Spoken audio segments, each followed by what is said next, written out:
Hi guys, Paul here. Josh. Mike. ManiacsMeat Podcast. We're back. Decade in review. There's things happening over there. Someone's punch fucking a tractor. It's okay.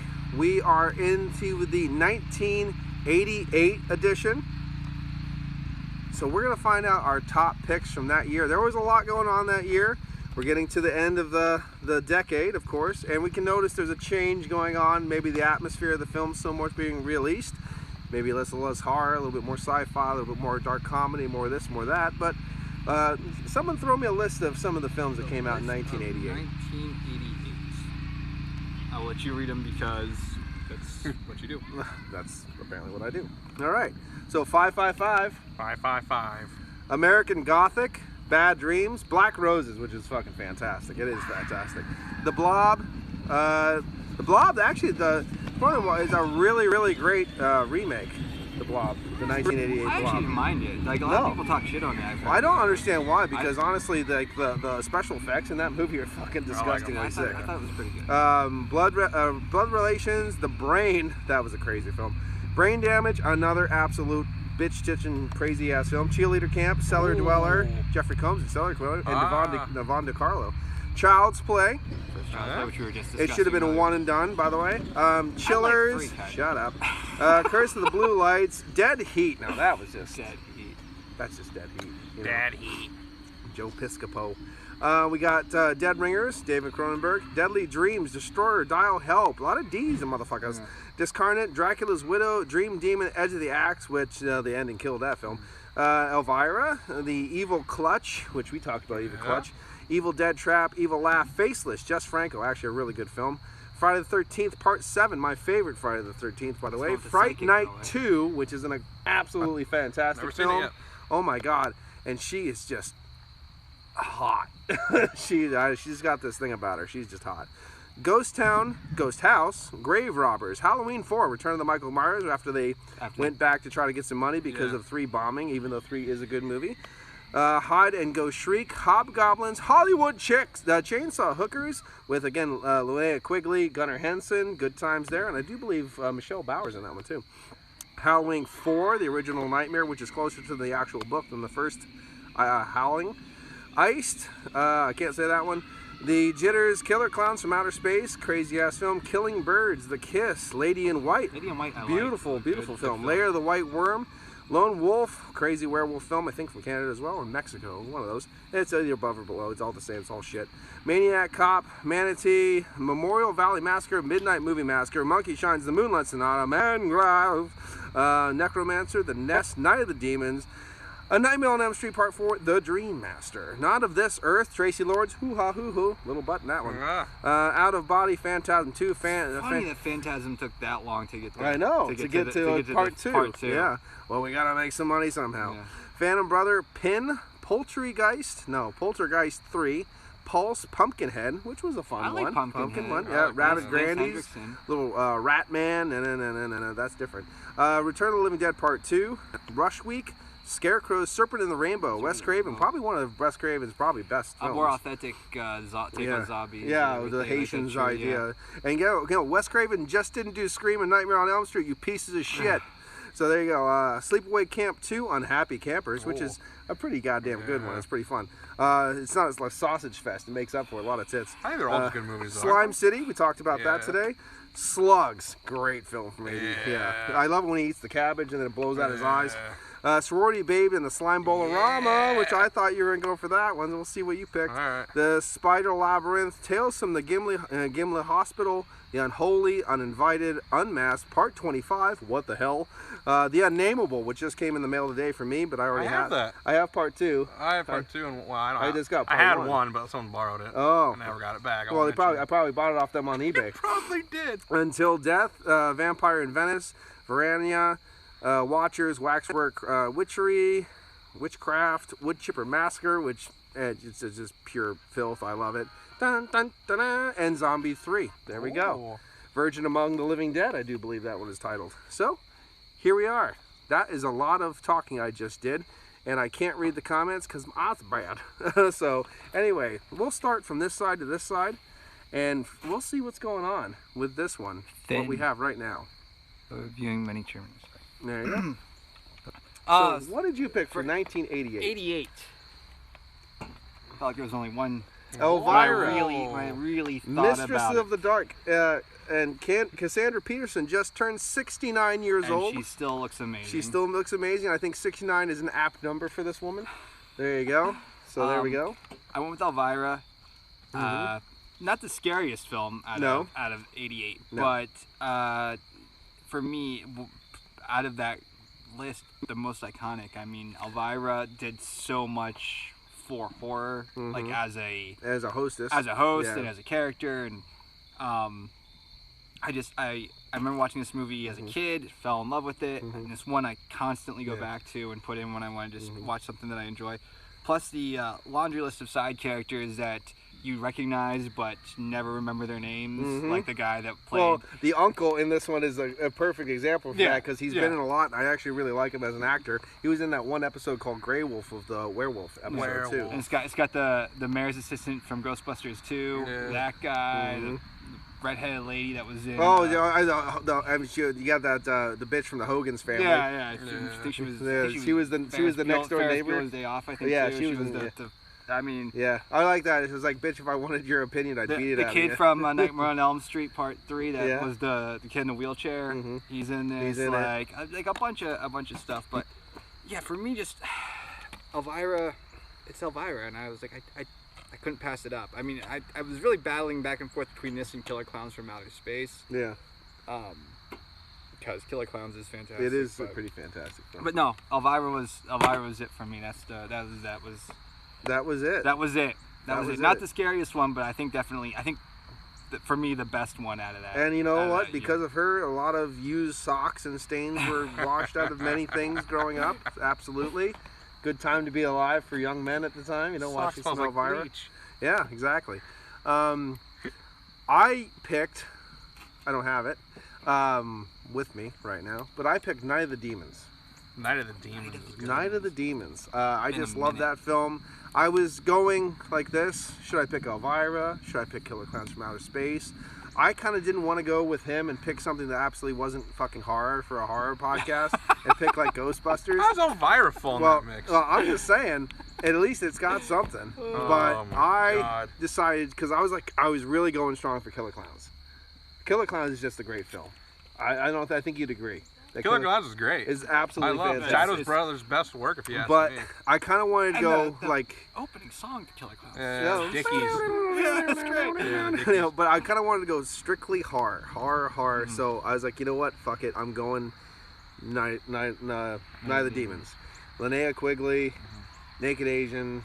You have the Bauhaus. You actually had Bauhaus in it, where you actually started to hear like Stigmata of the Martyr. I mean, it's very iconic for the '80s at the time. It's dark. It's got a lot of horror aspects when they're in that, with the incinerator below the house and the demons that are in there. And it doesn't have a lot of explanation stuff, but it's got a creepy atmosphere. It's like the better version of Hell Night. And from what I recall, because it's been a while since I watched the Demons, but like it happens pretty fast. Like it's very fast-paced. Yeah, it's a fast-paced thing. Actually, I was talking when I was dating the one girl that lived in LA. She's like, "Oh, I know where that house is and stuff, where they shot it in LA." But it's extremely good for the times. I don't think it should have ever had a remake. Oh, that remake was terrible. I don't think it should have had sequels or remakes or anything. You didn't like two? No, it should have been a standalone film. I don't like Angela's back. Well, Angela's a bitch, so go away. So I think it should have been just a one and done kind of a deal. But I do think I like the special effects. I like the creepy atmosphere. Like I said, it just felt like, I understand that Hell Night is just like a monster kind of thing, killing people like a mongoloid man. But it felt like a better version of Hell Night. The makeup effects are really good from what I remember. You know, and of course, you got that little trope where the girl dies naked, but when she comes back as a zombie, she magically has something over her tits. Amazing. I'm like, wait a second. What? The zombies don't care about movie doing they didn't do that in. Return of the Living Dead. They did put something all over her. White paint. They did put white paint all over her.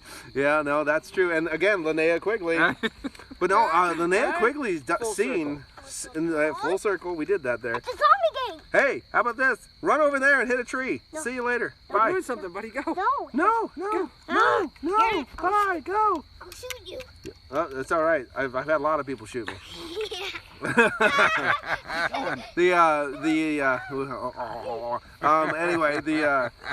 Linnea Quigley scene about like, you know, where she starts getting weird, like, what, you don't look at me, and then pulls out, like, goes, Yeah. I mean, that's pretty interesting. I remember, do you remember the one where she's drawing herself with all the lipstick when she's getting possessed, and then the lipstick just disappears? I mean, there's a lot of cool stuff in that film. It's really fun. I consider that my probably top pick for 1988. That's a good one. I would have to say. So we got Elvira, we got Night of the Demons, we have a kid being rambunctious as normal. It's not mine, at least. And there you go. Yours? I chose Hellraiser 2. Okay. Because it's a great film. And one thing I was always fascinated with Hellraisers, I always wanted to see where the Cenobites came from. I always wanted to see their world. And that's what happened in part 2. Right. You got to go. Well, part 2's got that doctor too. Yeah. You know, and I always thought the doctor was half weird. I always had a gripe because I've never felt like Pinhead was put up there with the other horror icons of the time period. Because you always see like Freddy, Jason, Mike Myers, Leatherface. And then Chucky sometimes. I'm like, why is there no Pinhead in these, like, when they do these like crazy group picture things? I'm like, Pinhead was just as iconic as far as like look and character wise. Oh, I sat in a bar one time and watched him eat nachos. See, there you go. And of course, some asshole next to him went, "He's gonna tear these nachos apart." And I was like, "Just don't do that. Don't be that guy. Don't be that guy. Let him eat his nachos. Just let the guy eat the nachos." All right, Rowan, drive him away into the street. You know what I mean? But yeah, like, just let the man eat his nachos. Yeah, absolutely, yeah. I don't like 2 as much as I like 3. See, at 3 got really, they went really campy with it with the characters and shit, like the camera head guy, CD, the further Hellraiser went in. There's 2. You know how I don't like sequels too much, or remakes, especially remakes, obviously, except for the '80s sci-fi stuff we talked about already, the Blob and stuff like that. But there's 2 franchises where I prefer the 3s. I prefer Phantasm Part 3. Phantasm 3 is great. Isn't it? Yeah. And I like Hellraiser 3. Hell on Earth. Yeah. I like both of those. Phantasm, see, I think with Phantasm 2, because Universal did Phantasm 2, and they completely butchered the storyline. Yeah. And then they had no-name actors. Well, they were named actors, but not for the franchise. Yeah, for the franchise. You know, and then what ended up happening is kind of like after the movie came out and flopped because of Universal, kind of like, all right, we're going to just take our franchise back and do what we originally wanted with it. Yeah. They thought they were doing good trying to sell the rights to Universal. It backfired terribly. They wanted money. And I love, literally, my favorite part is at the end of the second one, the third one takes right off, where he's laying in the street, where he picks himself up. It's the original character again. Yeah. Wearing the same costume from the first one. It's just, it transitions, too, because they play the sequel, or they play the part 2 at the end, or the beginning of the... Yeah. So you guys see all of it play out. And it's just hilarious because he literally picks himself up off the street and he's just, there's the original. And it's like, man, it's funny. No, I like it. But Hellraiser 2, that's what I chose. I like Hellraiser 2. So you went. I'm a little disappointed. That's not what I was expecting. I was expecting. Well, I have notable mentions because the original thing. I had notable mentions, and one would be Sorority Babes and the Slime Ball Bolorama. Yeah.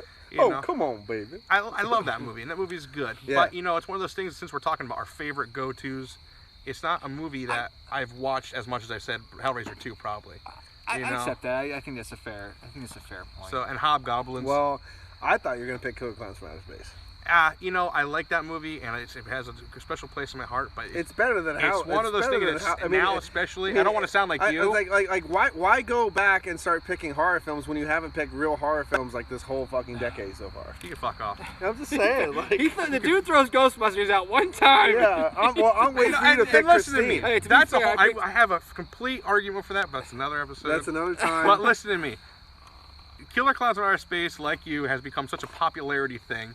And once it became part of Universal's Hollywood Horror Nights, it finally became not cool anymore. Yeah, because everyone who had no idea about it now knows all of a sudden, now there's clowns everywhere for horror, everything. Thank you, my friend. And that's not a good thing. And I'm just not into it. I mean, I love the movie. It always has a special spot. And, like, the Dickies is a great theme song.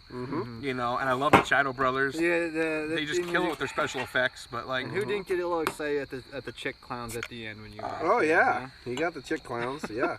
You know. Then they were nice. Yeah. Yeah, they were nice chick clowns, you know. Yeah.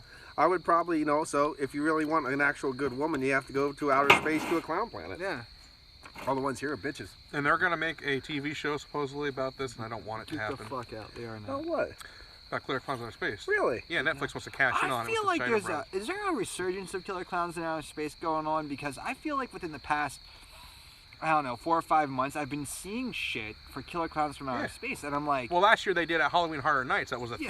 Killer Clowns. And I'm like, I've always liked this movie, but like all of a sudden, like I'm starting to see it in like weird places, and I'm like, I was that's 16 weird. when I That's first saw that weird. movie. My buddy gave me, he's like, yo, you watch Killer Clowns from Outer Space? I go, that sounds like the worst movie ever. I want to watch it. Yeah. And I watched it twice in a You row. found like it's like one of the best I'm movies. like, this movie is gold. You Right, know? And I was right. going through like a little punk phase, so I found out the Dickies, which Right. I already liked, did the theme song. I'm like, you know, it was just because like, they're corporate sellouts. now they are. Yeah, obviously.